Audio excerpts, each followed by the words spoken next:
Olá a todos que nos acompanham na nossa meditação diária. Hoje estamos retornando nosso estudo no Salmo 119, onde vamos analisar a porção Tet, que corresponde aos versículos 65 a 72. Vamos ler o texto bíblico para compreender a mensagem dessa manhã. Senhor, segundo tua palavra, tu tens sido bondoso para com teu servo. Ensina-me a discernir e a entender, pois creio nos teus mandamentos. Antes de ser castigado, eu me desviava, mas agora obedeço a tua palavra. Tu és bom e fazes o bem. Ensina-me teus decretos. Os arrogantes inventam mentiras contra mim, mas eu guardo teus preceitos com sinceridade. O coração deles se tornou insensível como a gordura, mas eu tenho prazer na tua lei. Foi bom eu ter sido castigado, para que aprendesse teus decretos. Para mim, a lei da tua boca vale mais do que milhares de peças de ouro e prata. Muito interessante essa parte do Salmo 119, em que o salmista começa fazendo uma afirmação muito interessante. Senhor, segundo tua palavra, tu tens sido bondoso para com teu servo. Deus é bom em todo o tempo. E ele é bom não apenas porque faz parte de sua natureza. A palavra de Deus atesta essa verdade. Deus é bom em todo o tempo. E por que ele é bom para com os seus servos? Porque o salmista faz essa declaração ao afirmar que Deus é bom. Primeiro, encontramos a primeira razão no verso 66, porque ele nos ensina a sabedoria.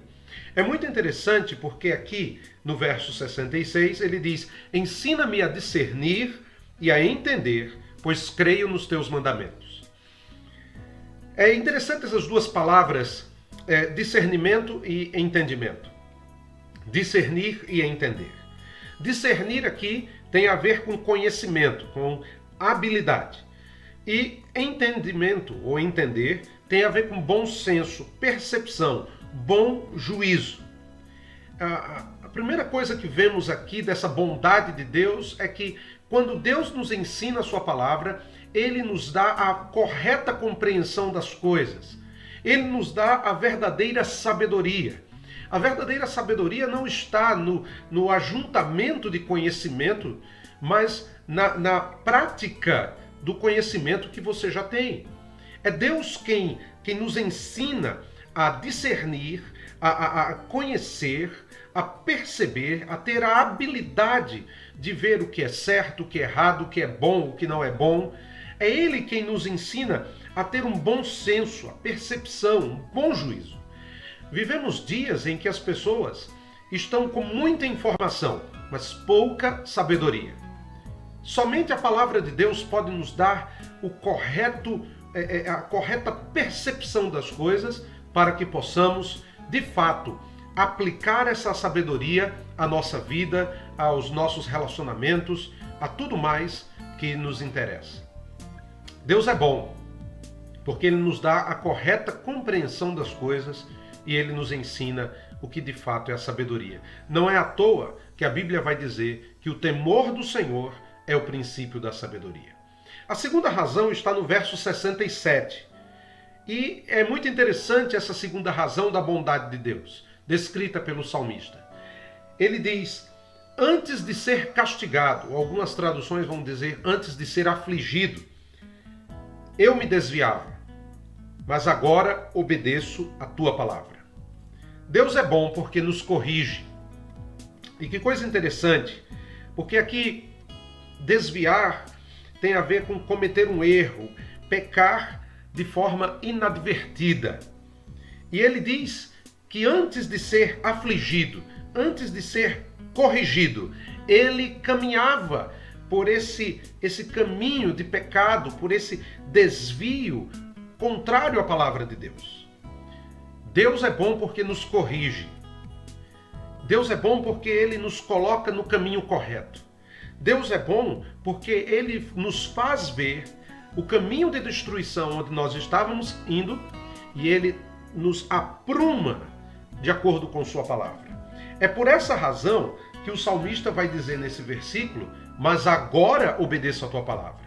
Antes ele não obedecia a palavra de Deus. Por quê? Porque ele estava desviado, porque ele estava num outro caminho.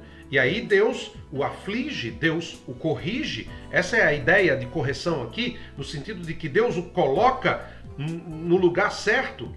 E depois de corrigido, ele obedece à palavra de Deus.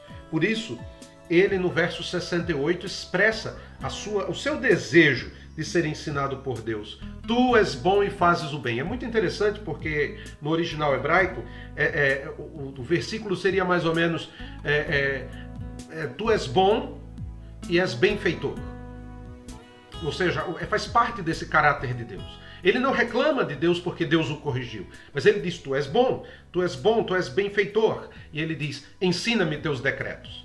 Um coração que aprende a ser corrigido por Deus tem o desejo de ser ensinado por Deus. A partir do verso 69, os versos 69 e 70, ele vai fazer um contraste. O contraste entre os arrogantes e ele, o salmista. No verso 69, ele diz que esses arrogantes inventam mentiras contra ele. E é interessante porque inventar aí seria sujar ou manchar alguém com mentiras. O contraste está no final do versículo, quando ele diz: eu guardo os teus preceitos com sinceridade.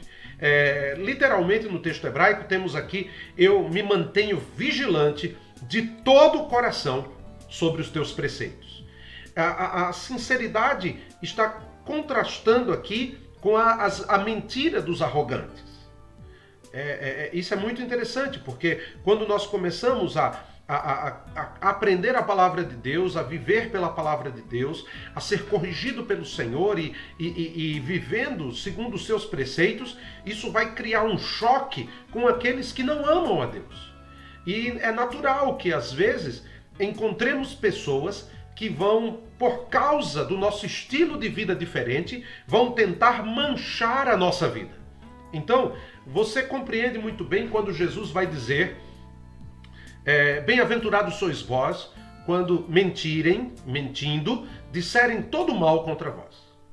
Quer dizer, nós somos bem-aventurados quando alguns tentam manchar a nossa vida, falando mentiras sobre nós, porque nós estamos vivendo da forma correta.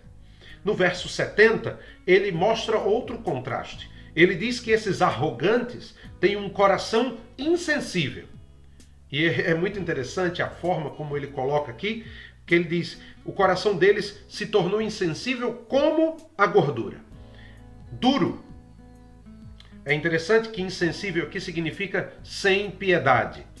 Sem piedade significa sem o temor de Deus.